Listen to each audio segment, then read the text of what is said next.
Ngayong araw na po ang nakatakdang unang pagharap ni dating Pangulong Rodrigo Duterte sa mga hukom ng International Criminal Court. Pinili ni Duterte sa dating Executive Secretary Salvador Medaldea na nasa The Hague din ngayon para tumayong abogado niya. Sa isang sulat na nagsisilbing power of attorney, itinakda ni Duterte si Medaldea bilang kanyang magiging abogado sa buong paglilitis. Sa isa pang dokumento, hiniling din ni Duterte na si Medaldea ang maging counsel sa initial appearance hearing ngayong Biyernes.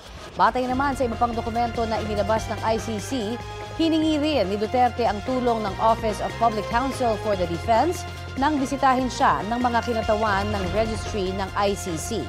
May mga hakbang nang ginagawa ang ICC para makadalo ngayong araw si Medaldea. Ayon sa ICC, isasagawa ang pagdinig alas 2 ng hapon oras sa The Hague. Mamayang alas 9 ng gabi, oras sa Pilipinas. Doon, i-verify ng pre-trial judges ang pagkakakilanlan ni Duterte bilang akusado. Tutukuyin din ang lengguwaheng gagamitin sa paglilitis. Ipapaalam kay Duterte ang kasong kanyang kinakaharap pati na ang kanyang mga karapatan sa ilalim ng ICC Rome Statute. Kagabi, tiniyak ng ICC na nasa kustodiyan nilang dating Pangulo at isinailalim sa medical check-up. Standard practice nila ang pag-alaga sa kalusugan at kalagayan ng mga akusado.